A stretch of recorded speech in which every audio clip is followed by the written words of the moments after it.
You are about to receive messages that may be harmful to your mental state. Your sense of reality will be questioned. Your view on things will be altered. You are now part of the meta. The meta controls everything. The meta determines what will and will not happen. You are watching The Meta Show.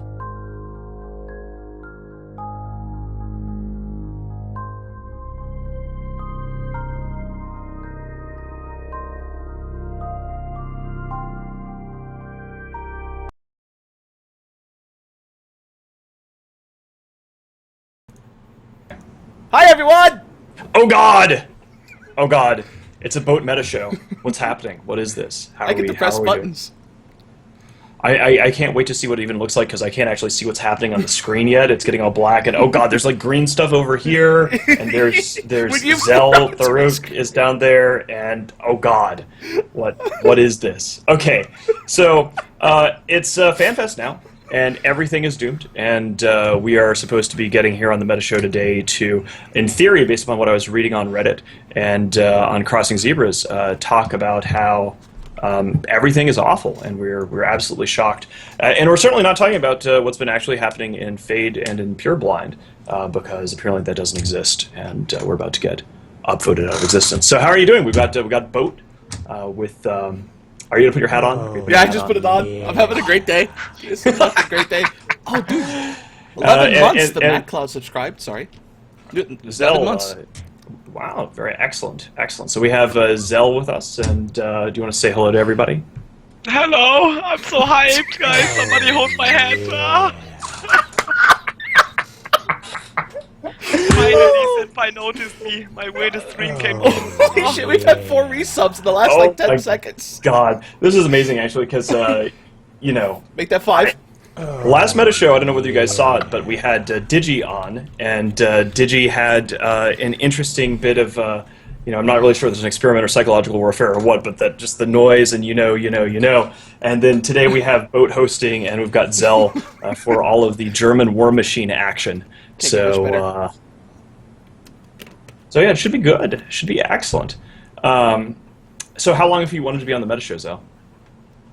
Actually forever. Like, you know, my weirdest dream was when I joined EVE Online back in like 2006, and I've heard about this whole big alliances and stuff. I wanted to be a part of something, and now after 10 years of my life, you know, like I had a weird dream, you know, I had a weird dream, and it finally happened, and I'm so hyped. Just saying. Oh my god, there's been so much trolling that's been going on in general. There is an absolute flurry of confirmation bias in EVE Online currently. As you guys know, it's FanFest right now, and if you went to see what any of our enemies are saying, you'd see that the Imperium is destroyed, that Goonswarm is disbanding, and Laz Desperation photoshopped... actually, maybe I shouldn't spoil the troll. Laz Desperation, it was a fantastic Photoshop guy, one of our best Ministry of Truth dudes, photoshopped Laz as being a member of SNIG, and then posted that everywhere, and I've just been watching like idiots freak out and latch onto it over and over and over again. We've had crazy like internal drama within Test. We had Lex Arson melting down last night about Benghazi. Everything seems to be happening except for the actual practice of getting rid of the Imperium in the game, considering that Fade and Pure Blind are now on fire and we are in counterattack mode. But you're getting to see the victory laps, which was exactly what we predicted. And yeah, it's pretty much hilarious all the way around. But what do you think is the most fun part about this war so far? Do you want to be honest? Or do you want me just to make shit up? The honest truth? Running away. Go for it. Running away. So yesterday, I literally spent 4 hours. By the way, Mighty Germ, thanks for subscribing. Kadar. Yes, Kadar. That was my favorite, man. Anyway, so we spent 4 hours running away, and it got so bad for our enemies, for Pandemic Horde, that in their fleet chat, it was a non-stop stream of, can we bait them? No, we can't bait them. They're too fast. Can we kill them? No, they warp out before we can lock them. How do we get to them? Well, they're getting to us. How do we stop them? Hey, they just warped off. Are we going to chase them? No, they're running away. Wait, they turned around. They're coming back. No, they went 15 jumps that way. Wait, they're here already. Why do we stand down? It was just running away fleet. over and over. Quick Run Fast is the name of the fleet, and it's so fun. It's so fun.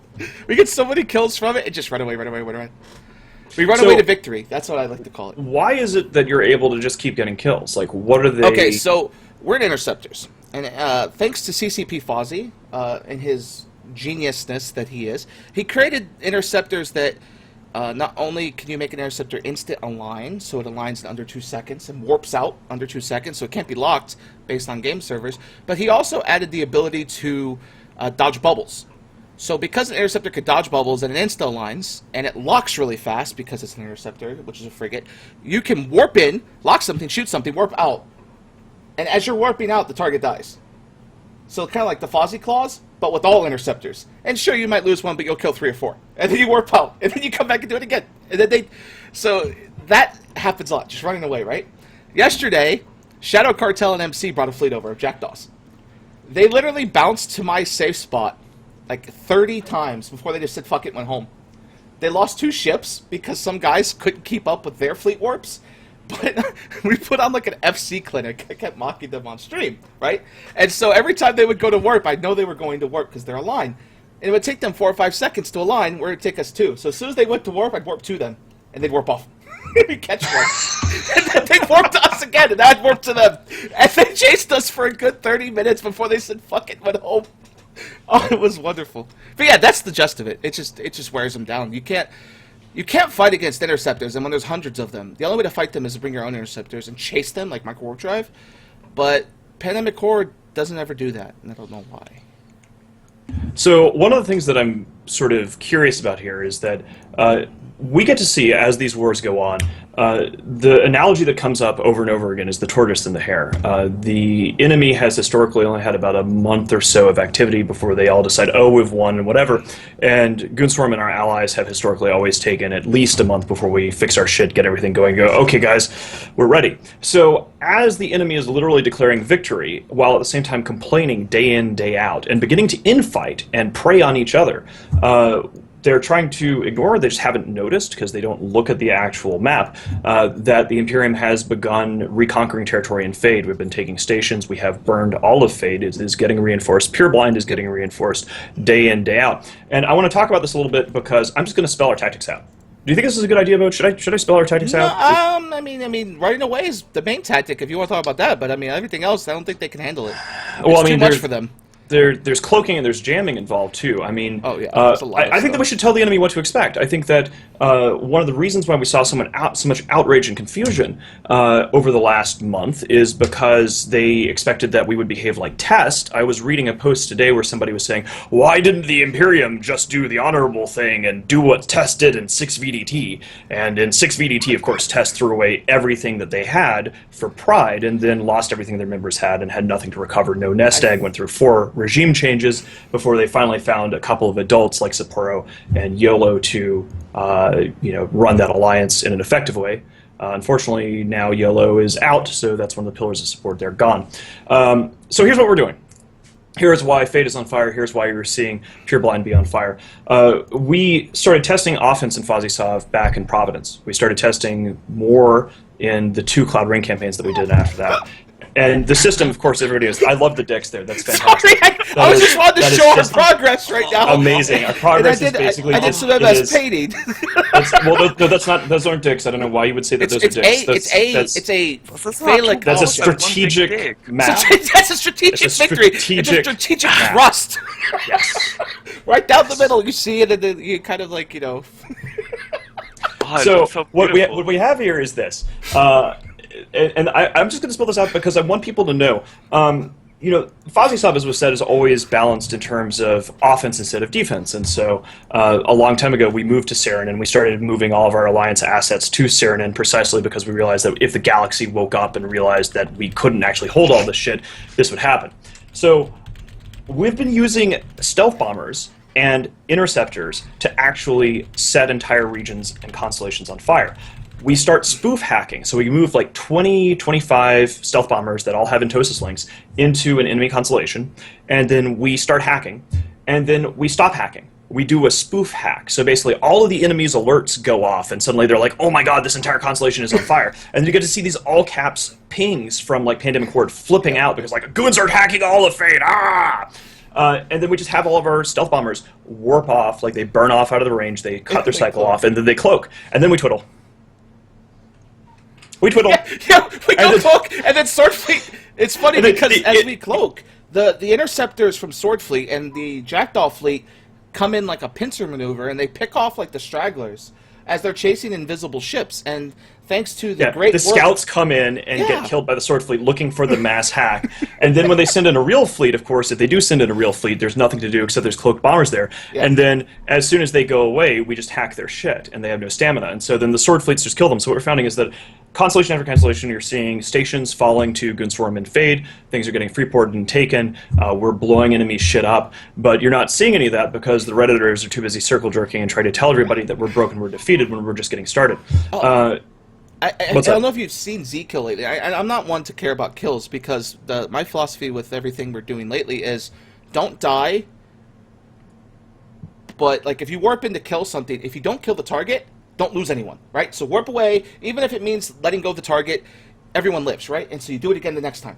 And it doesn't really matter if you get the kills as long as you get away, right? And so that's the whole idea there. And what the enemy should expect, and we're working on this now, like I actually, you know, we sent out some hacking fleets earlier in Euro time, and I was getting reports from the FCs who are managing them that they were going well. But, you know, we have a situation here, the enemy is not willing to do the work, so they can't even seem to contest, you know, 25 guys in stealth. 7 of 10 alliances is all Imperium. And the two top corporations we don't care about. We care about results and victory, but like, you know, it's just hilarious. Yeah, there's this huge clash here. So like basically, what the enemy should expect, and we're working on this now. Like I actually, you know, we sent out some hacking fleets earlier in Euro time, and I was getting reports from the FCs who are managing them that they were going well. But you know, we have a situation here. The enemy is not willing to do the work, so they can't even seem to contest, you know, 25 guys in stealth bombers with cloaks. As all stealth bombers should have, and 20 interceptors guarding them and zooming around and just using psychological warfare tactics. We're trying to make it more awful. So, like, here's how this works. I'm just going to spell this out for everyone, because I see all this whining, entitled, crying about, feed me content on a platter, why don't you fight the way that we want? When we fight wars in the Imperium, we try to make it as fun as possible for our guys, and as miserable as possible, as unfun as possible. In fact, ideally speaking, as just awful and full of suffering and frustration and misery as possible for our enemies. Because our enemies don't deserve anything but suffering. They don't deserve fun. They're trying to attack us, they're trying to mock us, they're trying to do all these things. All they need to get is suffering handed to them on a platter. That's what they get. Fun for us, boat running around, running away, ganking riders and miners, putting spies in their organization. For a long time, actually, the defense fleets, we can say this now because it's been a few weeks, for the start of the oppression campaign in O1Y, the defense fleets for Pandemic Horde were actually being run by our spies. It was almost ex-Brave FCs that weren't allowed to FC even Brave against PL, and they're the ones running the supreme defense. Yeah. Man, we've had like 8 resubscribes in the last start of the show. Shirar, thank you, and there was another one I just missed. The Anti-Pope, thank you. Also, I want to take a moment. Kanar, our friend here, pointed out this bit in Elysium, and I'm going to link it in the chat. One of the guys from Pandemic Horde says, I haven't been down to O&Y in like a week. I'm so bored of chasing boat any fleets around. So he went back home to UVHO in Aquarius and is back there making money because he's tired of chasing me around. It's fucking priceless. So Zell, you've been on a lot of these fleets, and you've been doing especially tight blops bridges and hanging out and all that. What do you think so far of our grand strategy of blap-toot? I think it's just wonderful that people touch my belly and bridge through me. It's so wonderful, you know, all the fuel what I get in my belly. I mean, no shit. Like, serious talk. I think it's fucking wonderful. It's the content we deserve, and it's actually really good to see people resubbing and get going in fleets and shit, and I really like it. I think it was time, and actually that happened something in EVE, so I don't give a fuck. I get my paplings and blap-toot everything, and moan very hard and all that shit, and with all this hype about blap and toot. I think people are really desperate for content. That map looks like 2 balls and a whiner. So, you know, I like the enemy desperate for content. I mean, we're providing content. There's no doubt. I mean, one second, Vince. We have a donation from Donald Trump. He says the map looks like 2 balls and a wiener. I don't have small hands, if you know what I mean. Thank you, Donald Trump, for your $10. Oh, wow. Okay. Oh my god. But so Zell, the thing is your blap-toot is starting to infiltrate local because we spam it every time we kill someone. Every kill, there's thousands of blap-toots, and it's gotten so far to the point where Horde just tries to spam it, but with different wordings, so that they can make it look like we're not winning in local. So they just try the whole local game. I think the real problem is what they have. They're actually not a real community. You know, like they're just a bunch of faggots. You know, stick together. No, watch that word. Can't say it on TV. I know you're European. Sorry. Okay, a bunch of you know, small little nerds trying to achieve something, but they just can't. They have no real leadership. I mean, they have no sufficient funds to provide their PvP, and like, what to tell you? I mean, you know, we old people we have been playing for years and years and years, and we're used to this Hell War stuff, and like, I mean, it's kind of funny, you know, watching a child going to aggress like a German war machine, you know. I mean, what the fuck? blap-toot from Buffresh. Thank you for your donation. But see, here's another thing. I brought this up on my show every week, and I think the meta show is a great time to spin, since we all love to spin. I like to think of them like old Egyptian slaves. Right?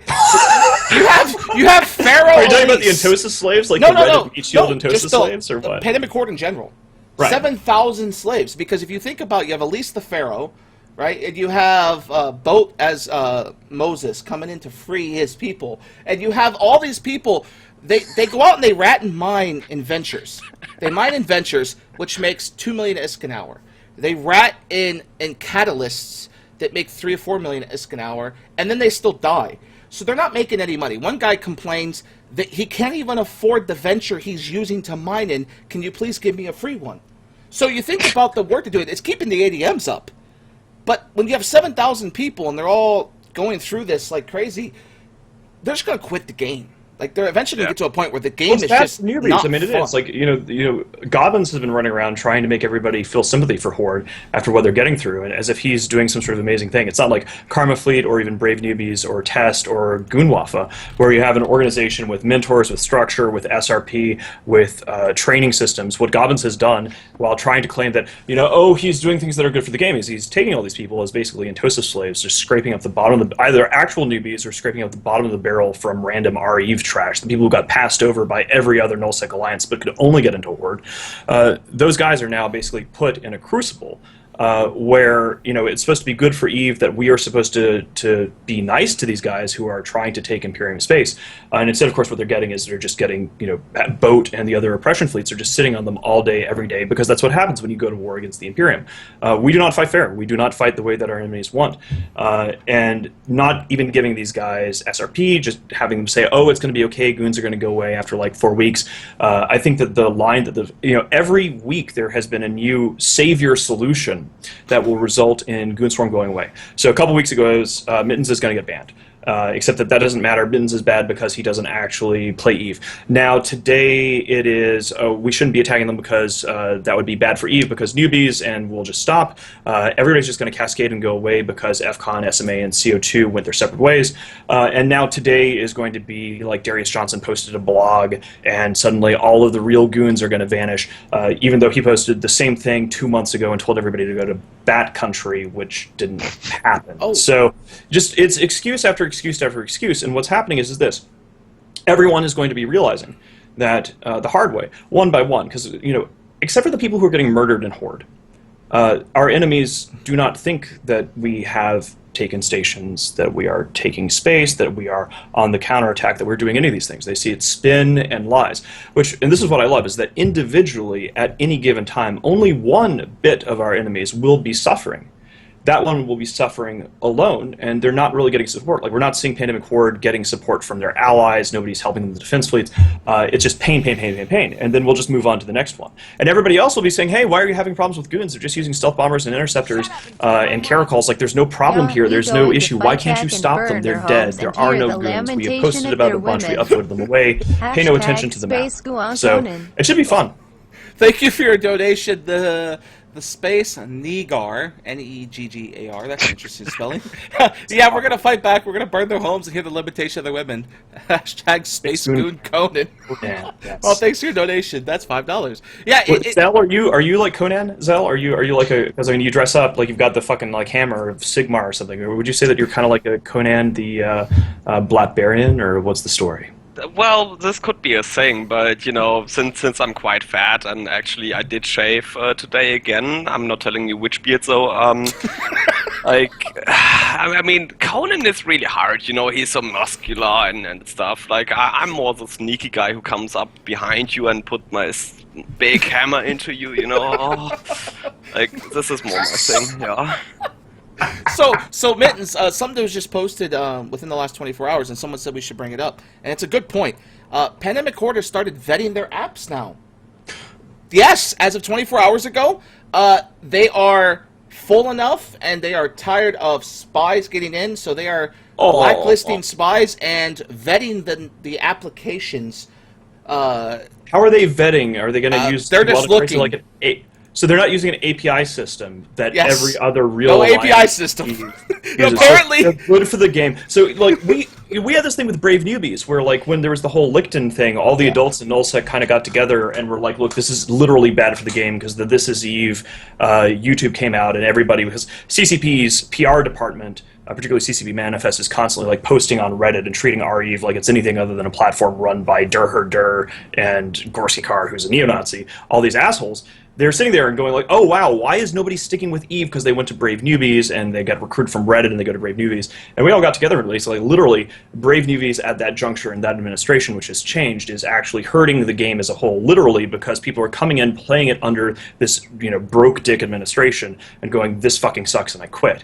It's even worse with Pandemic Horde. Like you see Goblins is like trying to be all like, you know, what's good for newbies is good for Eve. There's no auth system, there's no SRP, there's no mentoring. They're literally Intosa slaves who aren't even getting defended by PL. Like, you're not seeing PL fleets running around going like, yes, Pandemic Horde, we're here to save you. Now, of course, I'm trolling them in public, and so because they're a generic elite MMO guild, a rating and progression guild, there's always one at every MMO has the top of that MMO, has their little generic elite rating guild, and then there's the angry number 2, which is always trying to be harder and edgier because they're not the number 1. That's NC Dot in this case. So they're not defending these guys, anything at all. What was interesting about this post is it was posted by a new player to the game who was looking for a home, and he was rejected. It wasn't like he was just some random spy. He was legit newbie going, hey man, why did I get rejected? I thought you guys opened your arms to all of us. Now I'm going to have to go join Karma Fleet. And he sounded pretty upset. And even Jeff Redder was like, well, why didn't you try hard enough?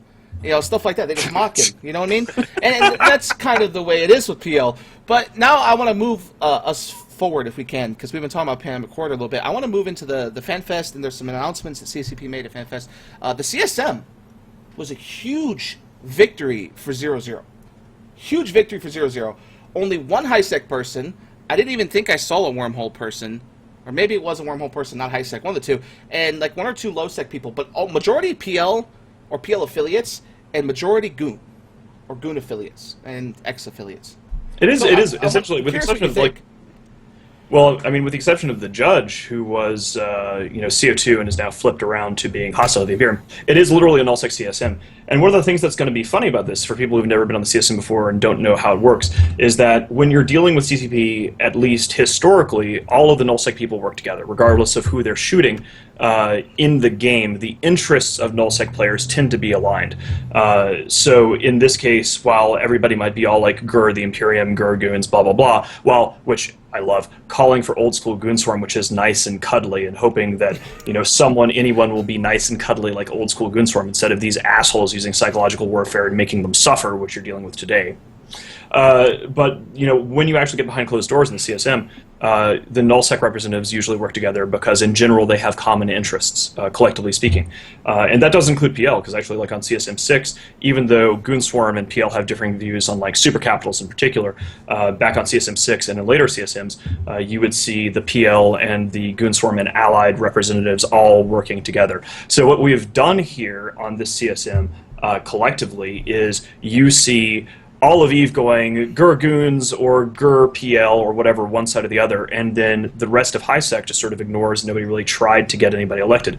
PL and the Imperium did get people elected, and so this is the most nullsec CSM since CSM 6, and I think that's great. I mean, we just own it. This, I think, is the first CSM where I didn't see mass voting opportunities in HiSec or LowSec or wormhole groups going, hey, we're going to all vote this way.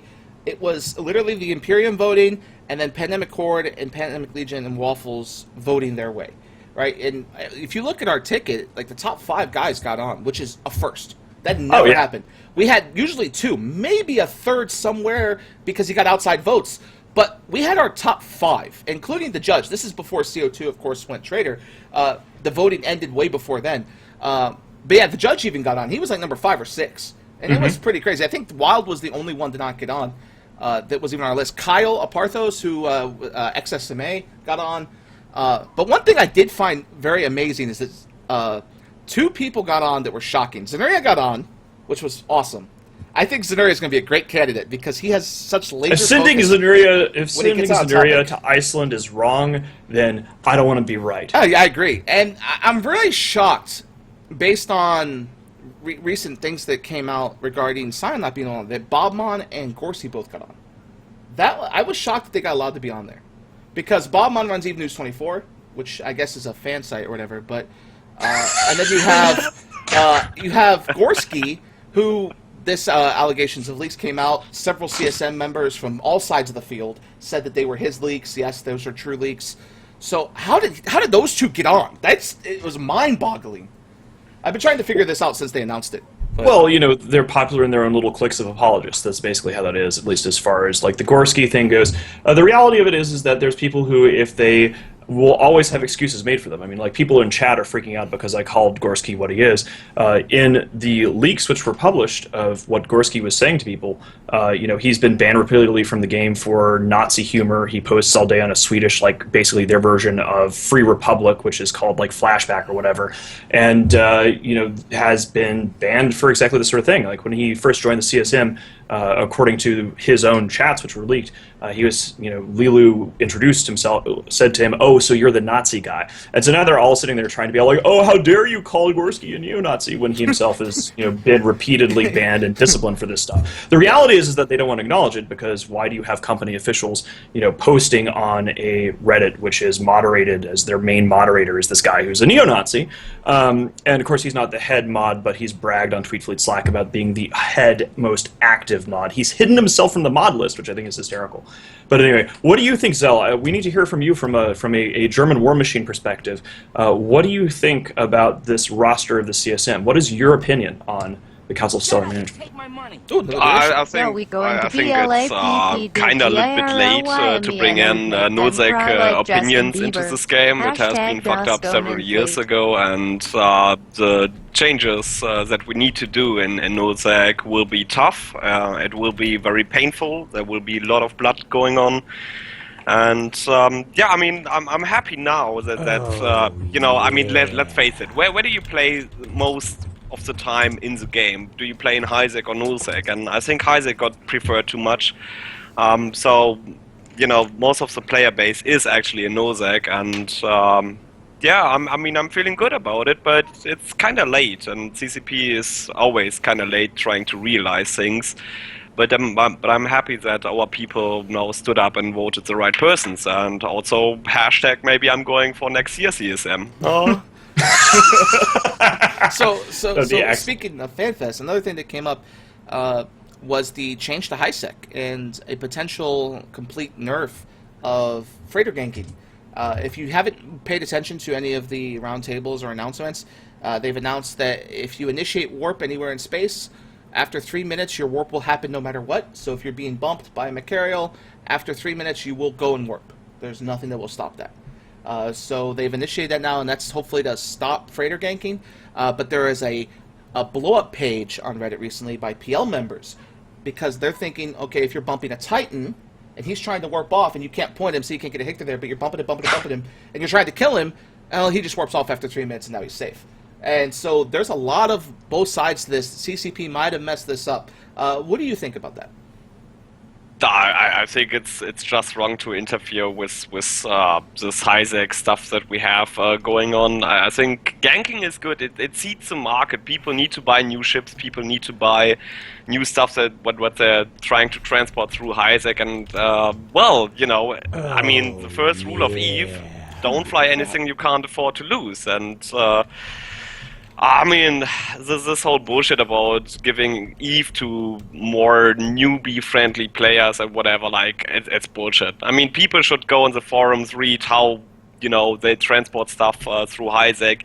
They should investigate more on the game and not be, like, just random spurgs to go on the high-sec and do stuff and then die and then complain on Reddit. I mean, to actually gank a freighter, there's a lot of logistics needed, and you know, like, if you have 20 people who want to see one guy dead, why should there be any kind of restriction? I don't get it. So interfering with the sandbox is what you're saying. They should not interfere. Yeah. Right. Yeah. I kind of agree there. Mittens, let's get your opinion. Well, I mean, I think that high-sec ganking is one of... I mean, it's tough from both a gameplay perspective and a Goonswarm perspective. Like, I'm a big fan of high-sec ganking. I think that it adds a degree of variety into the game. I think that it's a part of one of those things that makes Eve, Eve. And at every turn where people have attempted to nerf it, we have found new and interesting ways around it. I mean, high-sec ganks are one of the ways that you teach people not to put 1,000 plex in an Interceptor. Right. Yep. So it's good for the economy, it's good for the game, it adds variety and interest, and one of the things that was mentioned way back in the day during a different era of CCP developers was that they found that players who had no contact with other players at all stuck around less than players who had negative contact with other players. So in other words, if you're running around running missions in high-sec and you never interact with another player in complete safety, you are far more likely to quit the game than those players who had actually been ganked. Because as soon as you are ganked by somebody, you realize it's a different kind of game, you have a motive, you seek revenge, you are engaging with the world in a negative or in a positive way, but you're at least engaged in some way, and then that sucks people into Eve. So in general, you know, I think that people are theory crafting ways around it, either just using suicide warp scramblers to reset the 3-minute timer, but at every time that they try to make high-sec safe, you know, it's just sort of sad. It is interesting, though, because whenever they fail to do it, which they've done over and over and over again, this time will be different. Just like attacking Goonswarm, this time will be different. This time the Goons will break up, we'll do this, we'll get rid of this, whatever. And what happens is there's this period of false safety, right, where like after CCB makes a big announcement that, oh, we're going to change this, or let, you know, freighters have more EHP, then these idiots will go back to autopiloting with everything they have, and it's not actually safe, and then we get to kill them. So that's pretty awesome. We've had a very, like, while we were going on this little power talk here, we've had a lot of donations to subscribers. We've had 3 subscribers, the Raggy, IZI, and I can't even say that, and then one other guy, which I just missed. And then we've had 3 donations by blap-toot, the Raggy, and yeah, it's been, wow, they're just like showering us with things. That's excellent. And there's another resubscribe. That's the 10th all the resubs, people throwing money at the stream. I mean, the thing is this, like, Hell War is awesome. One of the things that's funny about this is that we're now at the turning point in this last week where our enemies are loudly declaring victory, and yet they don't sound like victors. So one of the things I want to point out here in chat to mock explicitly is when we're victorious, we're smug. Because big dogs don't need to bark. This is an important thing, is that usually strong means weak, weak means strong. If I'm sitting here going like, hey man, whatever, I'm just chilling out, I got nothing to prove, I'm slouching. Like, on your yacht? On my yacht. Like, you know, this is what chill and victory looks like. As opposed to like, I'm so angry. And so what we've seen here in chat is like, while we're sitting here having fun and plotting the psychological torture of our enemies because they deserve it, Sapporo Jones, who is the leader of Test, who just lost his number 2, is raging out in chat about that? And we'll talk about that in a moment. But so this is one of the things I want to point out here for our guys, but also for the enemy who are raging at us. If you're winning, why aren't you smug? Why are you so angry? You should be relaxed and happy and chill, just like we are. But instead, you're, what do you say about this? Oh, the moral high ground. Oh, what about this thing somebody did? Oh, isn't, you know, you're grasping at straws. You're looking for something to save you. The reality is this. The tactics of psychological torture, which we are inflicting upon the people who are our enemies that are trying to beat us and hurt us, that's what you can expect. We're going to come after you. And Sapporo knows that Test is next after Horde.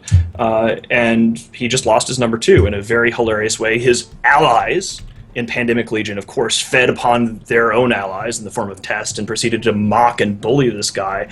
It's just amazing. Like, I want to get into this because it is amazing how little. Like, it's, imagine, god damn, XEL for $50 from Wild, Zell for CSM, holy shit. Holy shit. So I'm putting up a resub counter now because we've had 14 resubs in just this 35 minutes here, so it is pretty amazing that all these people hate us, yet they want to throw money at us. Yeah. Another one, that's 15! Holy shit. But anyways. I think I should buy a webcam and get actually live on the TheMittani.com, maybe, 16? you know, like ARM team for real. Oh, that's another one. All the money So, hey, makes me hard. But what's amazing is, so FanFest there's always a scandal at FanFest. When I went to FanFest, it was the Icelandic mayor's daughter, Reykjavik's mayor's daughter, hooking up with some Eve guy who was good looking or something. Well, they disappeared. They disappeared. I don't know if it's real. It's speculation. I met that guy later at a party at E3, and I'm not sure of the young woman's name, and that wasn't a scandal. That was a an interesting thing. Right, and so now we have another interesting thing at this FanFest, where a gentleman, what's his name again? The guy from Test takes two girls to FanFest, and he helps get them there. He was their Swaggatron, and Spymaster. Yeah, he was their Flymaster. Took him to FanFest. Visible figures, Twitch streams, all of that, very active. Right, he gets to FanFest, and according to a friend of mine who's in Test, tells me they were at the party that night. Another $100. Cash money. What the fuck? Cash money, dollar bills from Shirar. This is like $300.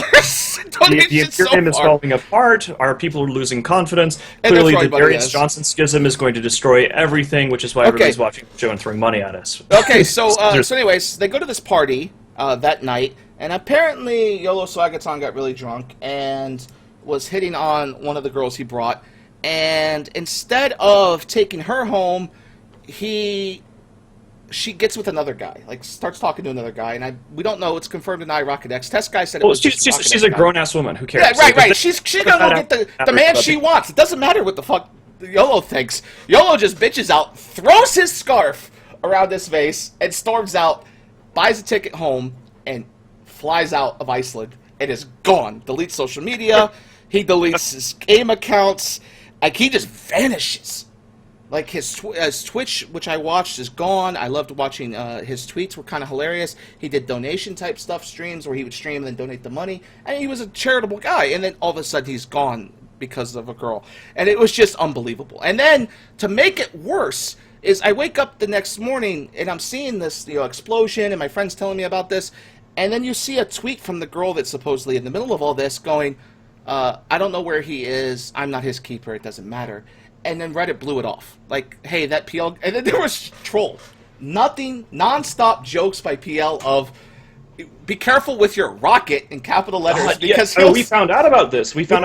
Like, I had heard, like, through the rumor mill that nothing involving, like, YOLO at all or any names. It's just that, like, there's this guy who donned a scarf and he wanted a girl and he, like, flew some girls out there. We had no idea that it was anyone who was a null-sec figure. Now, the reason why this matters is not so much that the interpersonal drama happened. Like, what's curious about this is this happened and then it was leaked everywhere, not because of anybody posting it, but from the PL side, people posting and mocking and talking about how Test had gotten cucked and all these other, like, this, like, Reddit slang about cuckolding and stuff. And all of it is awful as far as I'm concerned, because, I mean, first of all, if it's true, there should never be assumption that just because you give a woman, like, this is a very classic, like, fedora-tipping Redditor, MRA, red pill bullshit thing of, I bought a girl a thing and thus I'm entitled to having the sex with her, and then flaming out when they don't get it. Like, that's classic nice guy carrying a printer, kind of behavior, which I think is just shameful. Then there was people who were making jokes about the woman in question, and slut-shaming, which is awful, because she's a grown-ass woman. She can do whatever the hell she wants, right? Like, screw this. It's just a shit show of poor behavior. And meanwhile, this is all taking place in an environment where everybody is, like, trying to wag their fingers and clutch their pearls at Goonswarm and things like that. But it does have a real impact in the game, and the reason why this is important is that there are certain people who are very visible people who are then, like, taken off the table and leaves a hole in an organization. So that the loss of YOLO is one of the more visible and active leaders within Test at a time where they need visible and active leaders because they don't have any space yet. Like maybe they're going to go take Vale after the Imperium implodes, or maybe whatever. Who cares? But he was the Alliance CEO. He had the role, like he had the position. So it's like if you didn't have CEO, but like Aerith did, right? He had the CEO spot. He was their self-proclaimed spy master, handled all their spy work and their counter intel like Digi does, and a couple other guys we have. And so he was doing that all himself, and he was their number 2. And he was their nice guy. Like everyone loved YOLO that dealt with him, right? They maybe couldn't stand Sapporo because he's a pompous ass, but YOLO was like, you could say, okay, Test is cool because they have YOLO. He's gone now. Now you're left with Sapporo Jones and Durherder. Right, there's not much and that worked left out very well in terms of Test before. But somebody in chat is actually now, here's the thing I love about these kind of situations, because you have screaming echo chamber Redditors who really believe that if they just shout and finger point loud enough and long enough and upvote things enough, which is what Sapporo was doing earlier in chat. 3 more subscribers. And now we have a couple of these people here in chat I'm watching going like, what about Crass Kitty? What about Crass Kitty? So this is hilarious. We'll talk about the Crass Kitty thing very briefly. Yeah. So about a month ago, when I was out doing whatever, Crass Kitty is streaming some stuff. This is before she's on the meta show. And some goons troll her along with a bunch of other random puppies. The goons post a thread about it and then get neg-repped to shit and told to fuck off. And then a men's rights activist, and as far as I'm concerned, men's rights activists are human garbage. And then later on in that thread, like a men's rights activist starts popping up talking about men's rights. And I'm like, just get the fuck out of my line. Was that where that came from? Yes, seriously. Oh, because I heard about that like a month ago, but I started like flipping out about men's rights. I'm just like, get the fuck out. Like, no. So the funny thing about this is that the Redditors the REve guys in particular are so desperate for any sign of victory because they're so victorious, they're so smug, right? That's why they're shouting and angry and like pointing fingers here in chat, like weak, sad little people. And so one of these guys who had written a Crossing Zebras article, he was a fuck goon Scotsman type from a Puppy Corp, not a Puppy Corp. Was a member corp, or was it a renter corp, a member corp, whatever, who cares. He joined a couple years ago, and he's all, the fall of a tyrant, and he's bragging and all this stuff. So it's Danikov, and he leaks this big scandalous thread from a month back. Yeah, didn't she now, come on the Meta Show like 2 weeks ago? She's on the Meta Show 2 weeks ago, and so you have all these people white knighting her, and like on Twitter, they're like trying to like go after her to get her to comment and stuff. And on Twitter, she's like, yeah, some goons harassed me. It wasn't all goons, whatever. Like she was on the Meta Show. You guys can dig this up. She's so angry and upset. She was on the Meta Show talking about how she supports Space Hitler 2 weeks ago.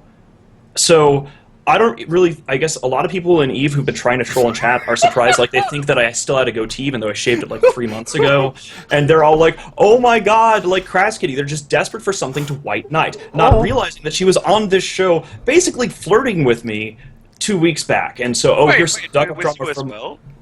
What's that? Weren't you interviewed by her? I was me. Like we're still texting. After that, yes, that's right, because you guys were both on her shows. Wow. Amazing offense. She enjoyed talking to both of us. Saying, she is mine, okay? She's mine. She sure does. Are you going to buy her tickets to FanFest? Are you going to fly her out to FanFest, Al? Yeah. No, but see, some people say, okay, all right, so here's an example.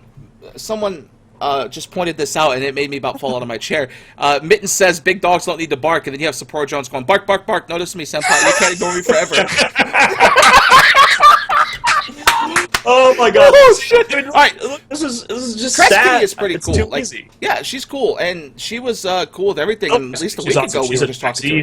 Like whatever. She's engaged. She's active. You know, one of the things about it that was funny is like watching the Redditors tear into each other on REve, where they're like trying to find way to parse. Like they're trying to go, well, Crass Kitty thing that happened, that was bad. That was a month ago, acting like she wasn't on the Meta Show. But the Lex Arson thing was okay because Goons did it first, and just all this casuistry and just, you know, they accuse us of spinning all the time, but like we can at least point to maps and things and realities on the ground, and they got nothing. Okay, so every day it'll be a new thing. Aerith demanded we give him credit for chasing out that male rights activist, so I want to give him credit real quick. Good job, Aerith.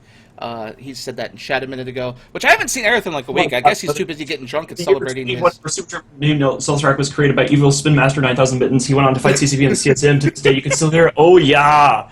And thanks, Alpha Bob. Oh yeah. Alright, so I want to link something in chat real quick, because this was sent out to Goons, and it's something that's really important. We've got about 12 minutes left in the show today. So registration for Vegas just opened up as FanFest is finishing, and I don't know. Apparently, Mittens always goes, and it's being held at Planet Hollywood again. There's a link in thread on how to get your tickets. Get them quick because they sell out. They've sold out every year last however many years they've had it. Also, don't forget if you kiss lots of ass, you get to come to our party. And so last year, apparently, our party, Mittens was handing out tickets. He was just throwing tickets out to people. Come party with Goons. And then, of course, the SWAT showed up, and it... Oh, man, I heard some stories about that. So I'm thinking about going this year. A lot of people have been asking me to go, and I'm on the fence at the moment. The SWAT team stood down. Like, they stood down. Okay. Called, and then our connections at the force managed to get that not called, which is actually true. I mean, that's the funny thing about... That's amazing. Like, what we do and eat, which is why it's funny seeing. So I'm just watching all this stuff here in chat, is that they're so angry. And they're like, what about this? What about that? Like, oh, you're crying. And like the people who are like all caps freaking out going like, oh yes, we're crying. The club shaming is the best, though. I got to talk about this because I've been like seeing the Redditors do this. Like a lot of these guys, like you don't see them ever showing up to Goon meets, or excuse me, not Goon meets, I should say, Eve meets, showing up to FanFest, showing up to Vegas. Is they're trying to club shame. They're like, Mittens is always going out clubbing and partying, and either they're saying that you shouldn't be clubbing and partying because that's bad, and you're supposed to be old and boring and not socialize and not, you know, talk to people. Just like you're not supposed to make eye contact, right? Like all these things that I am not supposed to do. So these people are sitting there tipping their fedoras with their neckbeards, talking about how we shouldn't be clubbing and partying and throwing all these parties where hundreds of people are turning up and we have to turn them away and getting the riot cops called at Vegas. Vegas is awesome. You shouldn't miss it for anything. Yeah, it is wild. And I want to get Zell's opinion. Hold on. Zell, do you club and party? Because every time I go out with Goons, and this is kind of a hilarious little bit because the only time I ever see travel across oceans is with Goons because all my friends don't ever want to go anywhere. They just want to stay in Florida or stay at home. And Goons love to travel. And so if you were invited to come spend a week in Mexico, would you rather play a video game and ignore your family, or would you rather go spend a week in Mexico and go on a yacht and go scuba diving and snorkeling and all that stuff? I mean, that's pretty easy for me. That's pretty easy for me. Like, I have basically no family, so fuck the game. I'm coming. Yes. Someone just said in chat, hookers and cocaine. Yeah, if it's available, it's filed. Wild recently was talking about how all he does is party in New York, and how Goons need to come over and he'll host a big party and we should totally do cocaine and blow and hookers and all the other shit. And it's just like that sounds exciting. Yeah, you listen to cocaine and blow. Yes, we'll get both. This guy going all caps. There's this dude who's I think he's an NC dot guy or something who's just been like trying desperately in chat for Meta after Meta. Laszlo, you can't. No one is shooting. Laszlo's amazing. Hold on. Laszlo's trolling. Laszlo's our photographer that does all the in-game photography. He goes on all around. He's just fucking around. Unless someone else took over his name. You can't. It's like the problem with the Colbert Report, right? Like you can't actually satirize a lot of these things because when you're making fun of something or you're trolling it, the people who you're trying to satirize are actually already like beyond the level. So you'll say, "Oh, this is so crazy. They're going to call me Hitler every day," and then I'm so, people are so mad at me at EVE Online, they're going to call me Hitler every day. And then a week later, they call me Hitler 20 times a day, right? Like, so you can't really satirize these things easily. It's hard to tell what's, what is real crying and bullshit from our enemies or whether it's just us trolling them and faking. So, yeah, so EVE Vegas, I'm like 99% sure I'm going to go. I just got to convince the girlfriend to either go or let me go on by myself because I'll probably do dumb shit while I'm there because I always do dumb shit when I get drunk. And so yeah, when I go to EVE Vegas is in October, the end of October. It's the last weekend of October, the 28th through the 30th. Apparently the party that CCP holds is worth paying for the ticket. The tickets are like $149. I think it's $83 just for the party. But apparently you get like all the extra dev talk stuff, but just partying, they ran out a whole club apparently. From what I was reading, and it's a lot of fun. And then there's the party, which is excellent. Yeah. And then you go to the Goon Party, which is some penthouse that some guy rents out. I think last year was a lawn guy, and apparently the bill was kind of expensive, according to him. Tens of thousands of dollars were destroyed. That was 2 Vegases ago when Lon completely wrecked the suite. It was amazing. So 2 Vegases ago, Lon were like the wild partiers that like set their suite on fire and racked up like 11K. That was the party. That was also the year that one of the parties got like horde dropped, and then next year we had the big Imperium party with all the shot glasses and all the chaos and the riot police. So it's pretty intense all the way around. I think. So someone says whole club 99% guys. No, the great thing about that party is open bar. All the drinks, vodka, whatever that Boat likes to get drunk on, is free apparently. So just going to the club for free and then getting the drink for free. I do bad things when I'm drunk. Apparently I'm not going to be fat too if I go to Vegas. My brother has his wedding coming up in August, so I'm trying to lose the weight for the wedding and not be the fat guy at the wedding. So if I go to Vegas, I'm going to be a skinny guy. Hopefully. Yo, if we ever meet, Boat, I want to touch your belly. Oh. like holy shit. Yeah, you'll have to get in line. I think, oh god, I don't even know. I think, what's his name? Chimera. I heard a rumor that he stayed with a bunch of goons at an Australian meetup, and when he went to bed that night, he jumped in bed naked and just went to sleep. Just like fucking. And all the goons were like, "What are you doing? I have to sleep with you." And he's like, whatever, come on." And so Chimera's hilarious, and then you have like V and Last Spooning. When I Iceland, I walk in and they're like laying. Aaron, oh my god, we can't see that on TV either. And then you have the Great K Color. Oh, there's just goon parties are a lot of fun. A lot of people say, okay, out of game, goons must be assholes like they are in game. A lot of goons party. They're all like 30, 40-year-old rich people who could just throw money and throw parties and hookers and blow everywhere. And it's just, it's hilarious. It's a lot of fun.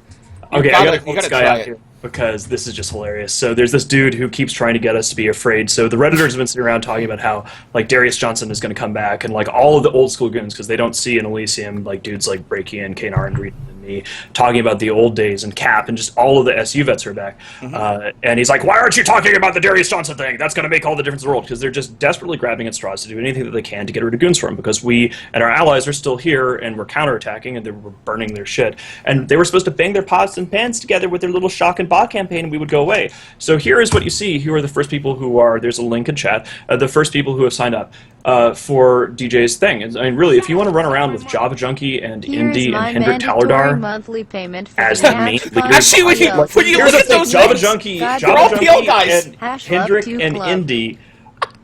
They're all PL members right now. Please don't throw me in the briar patch. Please don't take those people away from us. I don't even know. That list. It's instead of Here Be Dragons, it's like Here Be Dargans. So as you can see, Here Be Dragons. You know, there was a schism. There was a schism after the Great Wealth of Delve called Here Be Dragons, and you know, actually Weaselor predicted this a couple days ago, and Weaselor posted on the SA thread, what's the betting pool before DJ literally goes to elitist ops, which is funny because elitist ops exists because DJ like raged out of them, and so yeah, we can like dig that post up from a couple days ago where Weaselor predicted exactly this, and I think that was when I think a nominator or somebody came up with Here Be Dargons as the best way to describe it. So yeah, there's your reaction. I mean, I love it. We got almost 1,000 people in the chat, and a lot of it are our enemies just screaming and crying because they wanted to come here and see something other than us hacking their shit, counterattacking Fade and Pure Blind, their allies not turning up to help Horde vetting their applications and having no structure, Gobbins being a shit leader, tests number 2 off the table, Lex Arson melting down about Benghazi and presumably getting banned for being a shit person. Changing station names too, he changed, he did a bunch of things in game. If it would have just been like social media, it'd be like, hey, whatever, it's Lex being Lex. But the fact that he did it in EVE, CCP is going to come down on his ass. If it is indeed him, because they don't fuck around. According to Reddit recently, even if it wasn't him and Eve, like he was tweeting about it, like he had actually like. See, here's the thing, guys. People try to go after me about Benghazi about every week because they want me to react in the same way that Band of Brothers did, or they just want to hurt me because they're terrible people. So they'll go, "Oh, your best friend got murdered, whatever. Like, let's make you suffer." But I don't make a big deal about it because it happens every week and it's so predictable. So back in December, Lex Arson was trying. We had just caught one of his spies and kicked it out of SMA, and so he starts raging at me on Twitter, and that's how I knew that we got the right spy, because suddenly this dude who I've never talked to before is all like, "Oh, Mittani" on Twitter. And so in December, he's like making Benghazi jokes on Twitter at me, and I didn't respond, I didn't react, I just waited until he would do it again, and he had this fucking meltdown, because of course, this guy's victorious, right? This is the thing I don't get. if they're winning so much, if they're so secure in their victory, why are they having these flaming meltdowns? Why is Sapporo raging out in chat? Why is Lex Arson flipping out about Benghazi stuff? So I just waited him. I waited for him to Benghazi again. I retweeted his thing, smugging about trying to make dead Valorant jokes, and then I went back to December and I tweeted the other one. So he can try to claim that it was some other person, not Lex Arson, or maybe now he'll say that, oh, it's not really Lex Arson on the Twitter account or whatever. What's a big deal about that? It's just too fucking predictable. What's a big deal about that is that just 2 weeks ago, the leader of Code, like the big ganker guy who ran all these ops and did all these things, did something similar and got permabanned. Lolanon. Yep. Lonanon or whatever. Loyal Anon got permabanned. All his characters, all his accounts, gone. No questions, no appeal, nothing. He did something similar to this just 2 weeks ago for something unrelated, and boom, gone. Never going to get back. Code disbanded because of it. It was a big deal. And if it is indeed Lex, and it was Lex, and he's trying to play it off as it not him, it's someone else, then he's gone. That's your CEO of your alliance. Gone. Well, I mean, right? It doesn't even really matter whether he's gone or not, because like the reality is that, and you're seeing this in chat, right? Because you see all of the we're out of time. Shit. Yeah, well, these guys have been sitting around trying to do, like, to wag their fingers and clutch at their pearls and get cases of the vapors about how goons are bad people, and they're totally not having a hell war, guys, but goons are bad people and we should all just disband and be warm and cuddly old school goons, because old school goons are warm and cuddly as opposed to what you're fighting now, which is basically how we fight in the old days, which is nasty as hell. And they're grasping at straws. Their coalition is declaring victory and basically fucking off in different ways, and now they're in a situation where they're turning on each other. PL is mocking Test for getting cocked, and now the people who are trying to wag their fingers about the moral high ground, you've got one of the leaders of one of the most major alliances, Psychotic Tendencies, in this group. So it's Psychotic Tendencies, Test, Horde, PL, and C-Dot are the main forces in all of this. One of their leaders is sitting around and from the top of his lungs tweeting about Benghazi jokes. So it's kind of hard. Like, I'm not outraged because I expect this shit. I'm not going to be like, oh, I'm so insulted or whatever, because whatever. But, you know, the moral high ground is just sending these people scampering. Oh, what about Crass Kitty? Oh, wait, she was on the Meta Show 2 weeks ago. Well, what about, I don't know, what the fuck? Whatever their latest thing that they're upset about is. Like, just this, that, the Crass Kitty thing, Darius Johnson, anything they can get. And then the YOLO Swagtron thing happened and the Lex Meltdown happened on the same day. And I'm just watching these idiots turn on each other and make excuses and whine and chat about, oh, you're spinning. And I'm like, well, if I'm just spinning, why are you bothered by it? You should be relaxed and happy and smug because you're so victorious. Yeah, so real quick, we're about out of, actually we are out of time. The boat show comes up next. It's 2 hours of me playing EVE Online, and we'll get to that. That's fine. That's no big deal. We're going to do some giveaways real quick. I'm going to give away a billion ISK rather than the usual 200 million ISK ship that we give with the Pirate Frigate. We're going to give a billion ISK. Plex are down to a billion ISK, roughly, so that's pretty much a Plex. So we're going to give away... fuck it, we'll just give away one Plex. So, spam chat. You have to be a follower to win giveaways. You don't have to be a subscriber, but subscriptions are always appreciated. We've got 18 resubs today, and I think 6 a shitload of donations. My God. Yeah, and donations, just the money has rained. Chat, this blap-toot, you know, blap-blap-blap-toot-toot. Hey, Zell, actually, good point. Zell, let's just spam that. I told the spam chat whatever. Come on, guys, I want to chat raged. Let's chat rage! Chat rage! Come on, guys! Don't forget, we have all these people all of a sudden following to win. Yeah, you got to be a follower, and you have to stay a follower to order to win. But once you win, what we'll do is I'll have you just type your character name in chat, and then I'll get you when I start up my show in a few moments. But yeah, Zell, it's been a pleasure, and it's also been fun hosting the Meta Show. I can't. I'm delighted. This is a blast. This was crazy. More often. This is. Fantastic. I expected it to be all like the way Laz does it, all formal. This, and then it was just like, yeah, it was a train wreck, and I loved it. I love. It's a good train wreck, though. It's a popular. Oh yeah, I love train wrecks. So our enemies are screaming. Everybody's giggling. It's all good. The boat show's coming up next. By the way, everyone, while we get ready to do this giveaway, and are you gonna suffer? Are you gonna make Horde suffer on the boat? Yeah, we're gonna do more Sword Fleet for 2 hours. Excellent. So Sword Fleet's gonna get to watch on live TV them getting mocked and obliterated helplessly because I do it every show now, and can't protect them. My shows are supposed to be like designed, so like Monday is fun day, so that's Eve. Tuesday is supposed to be about a different game, about Newbie Tuesday. Well, that's now about Eve. Friday is supposed to... Hey, another donation. Blap-toot. Hey, don't forget to do all these donations in the next 2 hours, too. Make it rain! I'm trying to go to Vegas here and throw money at fuckers and blow, okay? That's excellent. I love it. But yeah, so... yeah, it's going to be a lot of fun. So, all right, we're going to do a giveaway in 5 seconds. 4, 3, 2, 1. And Jakesh Jukkish. Jakesh. Damn it. Make sure that All you message the channel with your character. Yeah, you need to message your channel with your character or reply. You have 30 seconds. Hashtag Zelda blap-toot. Blap-toot, $25.